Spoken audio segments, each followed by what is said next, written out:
Byron Lewis Black was just executed on August 5, 2025. He was a 69-year-old Tennessee inmate at the time of his execution. In this video, we'll explore the life of Byron Lewis Black, a 69-year-old Tennessee inmate who spent 37 years on death row for the brutal 1988 murder of his girlfriend and her 2 young daughters. We'll dive into the shocking crime, what led to his crime of rage, the evidence that convicted him, and the long legal battle that followed. We'll also cover his final meal, the physical distress during his execution, and his last words, or lack thereof. Stay tuned as we unravel the chilling case of Byron Lewis Black. Byron Black's history was marked by violent behavior, particularly within his relationship with Angela Clay, his girlfriend and later victim. In 1987, Black shot and wounded Benny Clay, Angela's estranged husband, during an altercation. For this offense, Black was serving a 2-year sentence in a Nashville jail. However, in March 1988, he was granted a weekend work release furlough, during which he committed the murders of Angela and her 2 daughters. Court records revealed earlier incidents of domestic violence. Black had once kicked down Angela's door after she refused him entry and allegedly threatened to harm her if she reconciled with her estranged husband. These prior acts of violence and control set the stage for the brutal murders that followed. The tragic deaths of Angela, Latoya, and Lakeisha became known as the Clay family murders in Tennessee, capturing the public's attention and resulting in Black's eventual conviction and execution. On the night of March 27 to 28, 1988, Angela Clay, a lab technician, and her 2 daughters were killed in Angela's home in Nashville, Tennessee.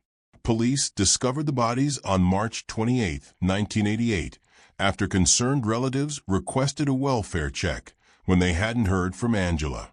The victims were found shot to death inside Angela's apartment. Angela was discovered in her bed with a fatal head wound.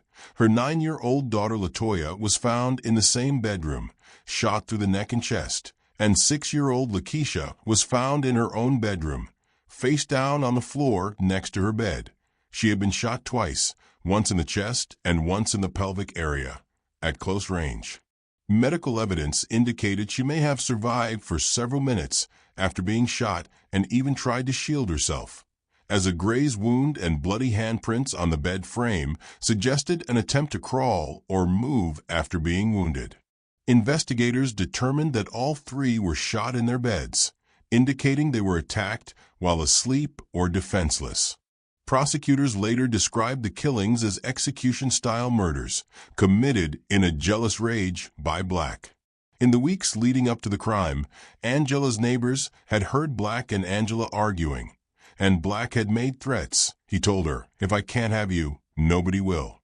According to court testimony, Angela was reportedly considering reconciling with her estranged husband Benny at that time, which authorities believe was a trigger for Black's violent jealousy. Evidence presented at trial painted a brutal picture of the crime. Ballistic analysis indicated a large-caliber revolver was used in the shootings. Angela was shot once in the head at very close range as she slept, and each of her daughters was shot while in bed, Latoya once through the neck and chest, and Lakeisha twice. Blood evidence and bullet trajectories suggested the children were initially shot in their beds and had moved or fallen to the floor after being wounded. Notably, investigators found telephones in the apartment that had been ripped from their bases and thrown down, and Black's fingerprints were the only ones found on those phones. This physical evidence placed him at the scene, contradicting his claims of not being involved. Neighbors also reported hearing a series of loud bangs in the early morning hours of March 28 that corresponded to gunshots. Byron Black was not immediately arrested at the crime scene. He initially spoke with police as a potential witness.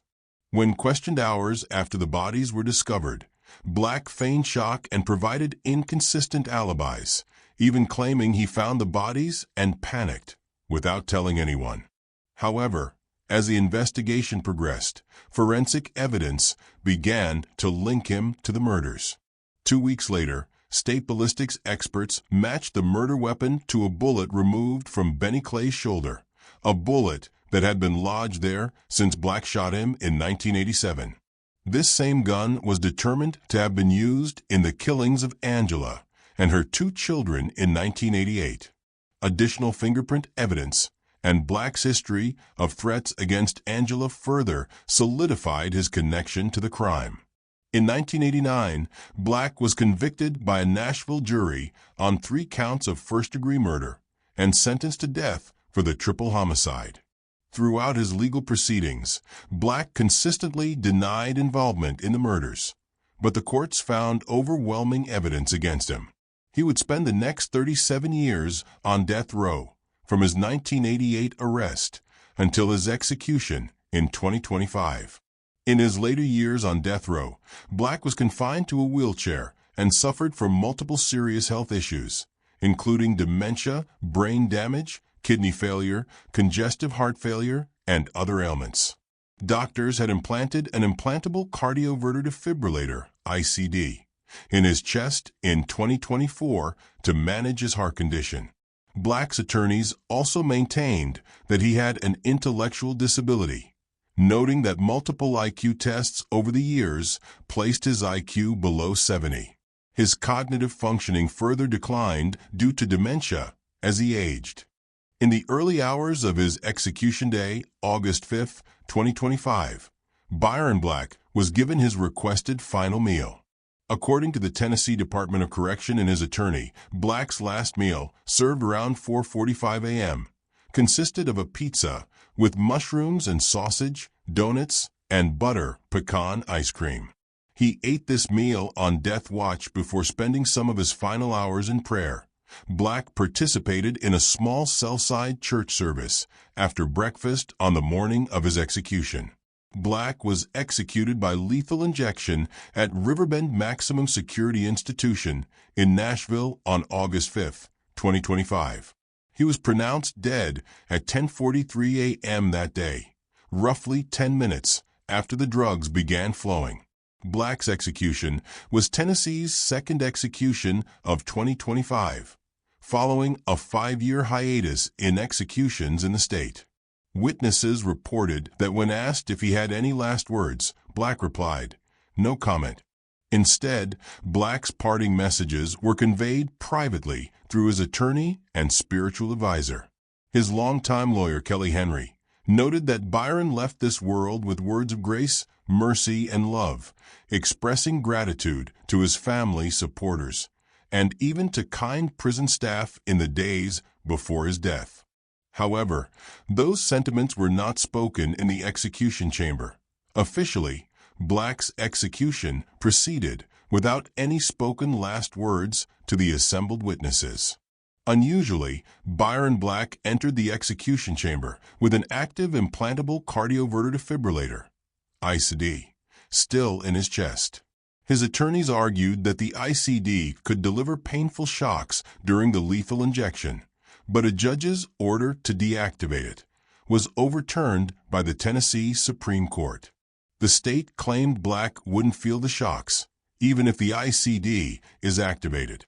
Governor Bill Lee declined to intervene, and the U.S. Supreme Court denied his final appeals, allowing the execution to proceed with the ICD still active. Multiple media witnesses and officials observed that Black appeared to be in significant distress during the execution. After being wheeled into the chamber, he was unable to walk. Black was strapped to the gurney, and IV lines were placed, a process reportedly made difficult by his poor health, taking nearly 10 minutes and causing some bleeding as medical staff struggled to find a vein. Once the lethal injection began, around 10:33 a.m., witnesses saw Black breathing heavily, groaning, and even lifting his head off the gurney despite being mostly strapped down. According to a reporter present, Black cried out, "This is hurting so bad," shortly after the drugs started flowing. His spiritual advisor, who stood near him in the chamber, sang hymns and softly reassured Black as he reacted in pain. One witness heard the spiritual advisor say, "I'm so sorry. Just listen to my voice," trying to comfort him when he groaned. Black's moans subsided about 2 minutes into the injection, and he eventually fell silent and still. He lost consciousness and was declared dead at 10:43 a.m.